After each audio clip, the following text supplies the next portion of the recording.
ఎన్నికల వేళ వైసీపీ కుట్రలను తిప్పికొట్టాలని కోరిన టీడీపీ అధినేత చంద్రబాబు ఏపీ బీజేపీ చీఫ్ అయిన తన వదిన దగ్గుబాటి పురంధేశ్వరిపై ఆసక్తికర కామెంట్స్ చేశారు.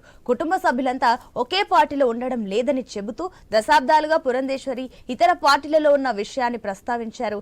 చంద్రబాబు పొత్తు తర్వాత బీజేపీ అధ్యక్ష పదవికి పురంధేశ్వరి రాజీనామా చేశారని, ఫేక్ లేఖ సర్క్యులేట్ చేశారని, ఇలాంటి వాటి పట్ల జాగ్రత్తగా ఉండాలని పార్టీ నేతలకు తెలిపారు టీడీపీ అధ్యక్షుడు.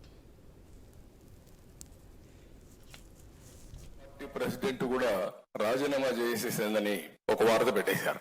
అంత మునుపు తెలుగుదేశం పార్టీ ఎన్డీఏలో ఉండడం ఇది తాత్కాలికమైన పొత్తు, పోలవరం అమరావతి అన్ని అయితే తప్ప మేమేం చేయడం లేదని చెప్పి ఇంకొక లెటర్ పెట్టేశారు నా పేరుతోనే. పురంధేశ్వరి గారు సరే మా ఫ్యామిలీ కావచ్చు గాని 30 ఏళ్లుగా ఆవిడ వేరే పార్టీలో ఉంది, కాంగ్రెస్ లో ఉంది, కేంద్రంలో మంత్రిగా పనిచేసింది, ఇప్పుడు బీజేపీలో ఉంది, రాష్ట్ర పార్టీ అధ్యక్షులుగా పనిచేస్తుంది.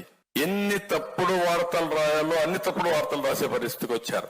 రాజకీయాల్లో ఉన్నప్పుడు చాలా కుటుంబాల్లో వివిధ రాజకీయ పార్టీల్లో కుటుంబ సభ్యులు ఉంటారు, వాళ్ళు నమ్మిన పార్టీ వాళ్ళు పనిచేసుకుంటారు. అలాంటిది ఎన్ని తప్పుడు వార్తలు పెట్టాలనో అన్ని తప్పుడు వార్తలు పెట్టారు. బీజేపీ పార్టీ ప్రెసిడెంట్ కూడా రాజీనామా చేసేసిందని